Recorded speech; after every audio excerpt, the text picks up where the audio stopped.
Formula ఈ car రేసులట ప్రధాన కుట్రదారుడు కల్వకుంట్ల తారక రామారావు అట. ఇది ఎన్ని కోట్లదా? 200 కోట్లదా?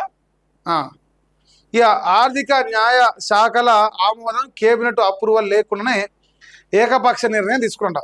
దీనివల్ల ప్రభుత్వంపై సుమారు 600 కోట్ల ఆర్థిక భారం పడ్డదట. ఆయన నమ్మక ద్రోహం వల్ల హెచ్ఎండిఏకు 75.88 కోట్ల నష్టం వచ్చిందట. ప్రతిఫలంగా బీఆర్ఎస్కు 44 కోట్ల భారీ విరాళాలు వచ్చినట. ఇది ఫిటు ప్రోకోనే అని చెప్పేసి అంటారు. 77 పేజీల ఛార్జ్ షీట్లో కేటీఆర్ సహా 5 ఏసీబీ అభియోగాలు తెలిపింది. పక్కా ఆధారాలు, సాక్షులుగా 14 మంది నేడు నాంపల్లి ఏసీబీ కోర్టులో విచారణ జరగబోతున్నది. సో ఇది మరి వాళ్ళు రాసిన విధానం. ఇక పక్కా ఆధారాలనట మరి వాళ్ళ విచారణ జరుగుతుంట చూద్దాం. 14 మంది సాక్షులు కూడా. సో కల్వకుంట్ల తారక రామారావు వల్ల 600 కోట్ల భారం పడ్డది ప్రభుత్వం పైన. 77 కోట్లు జిహెచ్ఎంసీ నష్టపోయింది. దానివల్ల 44 కోట్లు వీళ్ళకు విరాళాలుగా వచ్చినాయి. ఇది ఫిటు ప్రోకో అని చెప్పేసి మరి మన వివేక్ వెంకటస్వామి గారి V6 పత్రిక డిసైడ్ చేసింది. వెలుగు డిసైడ్ చేసింది. ఇప్పుడు ఇది కాంగ్రెస్కి వెలుగు అవుతుంది, తెలంగాణకి చీకటి అవుతుంది. ఈ ఫిటు ప్రోకో అవునా కాదా రేపు తెలిసిపోతుంది. కానీ మేము ఒకటి ఏమడుగుతున్నాం అంటే, తెలంగాణ రాష్ట్రంలో ఖాన్ గలీజ్ పార్టీ ముఖ్యమంత్రి రేవంత్ రెడ్డి సీఎం అయిన కాడి నుంచి నేటి వరకు ఇటువంటి కిడు ప్రోకోలు, ఇటువంటి విరాళాలు మీకు వేల లక్షల కోట్ల రూపాయలు వచ్చినాయి. వేల లక్షల రూపాయలు. మరి దాని సంగతి చెప్పరా? అది మందిది సోమవారం, మంగళవారం అంటే ఎట్లా? అయితే 2 సోమవారం కావాలి, అయితే 2 మంగళవారం కావాలి.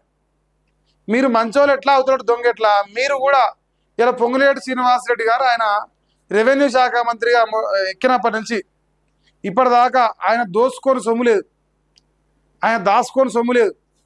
కాంగ్రెస్ ఎమ్మెల్యేలు చేయని అవినీతి లేదు. ఇక రేవంత్ రెడ్డి అన్నదాములు అయితే ఇక మొత్తం ఒక్కొక్క ఆయన ఒక్కొక్క శాఖను పంచుకుండు. మా తిరుపతి అన్న మాత్రం మొత్తం రియల్ ఎస్టేట్ శాఖను పంచుకుండు, రెవెన్యూ శాఖ. మీరేమో ఏ పాపాలు చేయని పద్ధతులు, అవతోడేం పాపాలు చేసింది. నేనేమంటా, రాజకీయ నాయకుడు అంటోడు లంగపాలన చేయకుండా ఎవడు పెద్ద అయినోడు లేడు. వాడు బీఆర్ఎస్లో లేడు, వాడు బీజేపీలో లేడు, వాడు కాంగ్రెస్లో లేడు, ఎంఐఎంలో కూడా లేడు. ఇక 4 రోజులు వీంది చెప్పినట్టు 4 రోజులు వాది. ఇప్పుడు వీళ్ళ అధికారులు కాబట్టి వీళ్ళ అవినీతి అంటారు, రేపు వీళ్ళ అధికారికి వస్తే మళ్ళీ వీళ్ళ అవినీతి అంటారు, అంతే. కానీ ఆధారం బయటకు రాదు, ఎవడు అరెస్టులు కాడు, ఎవడు జైలుకు పోడు. వీడు వాడిని కాపాడతాడు, వాడు వీడిని కాపాడతాడు. ఫైనల్గా ప్రజలు పిచ్చోళ్ళు అవుతారంట. సో ఫార్ములా ఈ కార్ రేసులో మాజీ మంత్రి కేటీఆర్ అధికార దుర్వినియోగానికి పాల్పడినట్టు ఏసీబీ తేల్చిందట.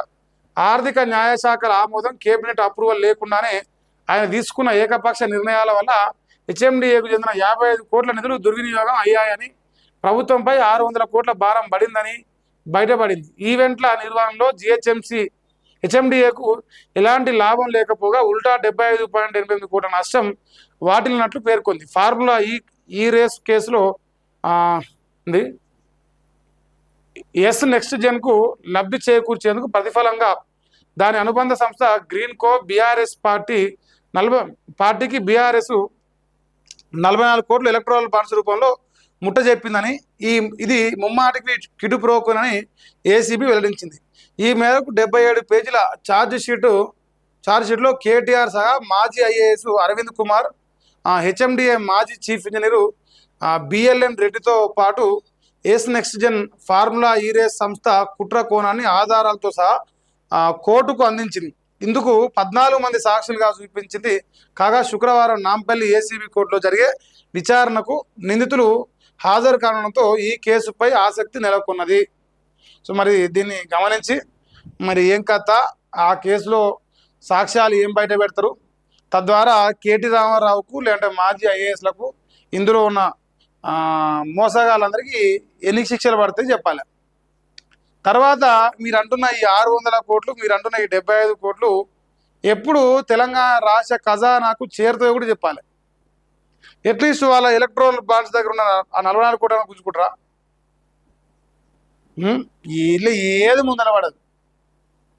డ్రామాలు, పేపర్లల్లో డ్రామాలు తప్ప, ప్రజల ముందర డ్రామాలు తప్ప ఇది ఏది కొసెళ్తుందనే. ఇటువంటి ఈ 44 కోట్ల ముచ్చట చెప్తున్నాం, 400 కోట్ల ముచ్చట చెప్తారు మీరు తెలంగాణ రాష్ట్రంలో కాంగ్రెస్ పార్టీలో ఒక్కొక్కరిది. రేపు వాళ్ళ అధికారులకు వచ్చినాక అదే పని చెప్తారు, ఇంకంతే. వాని మీద వీడు వీని మీద వాడు అంతే.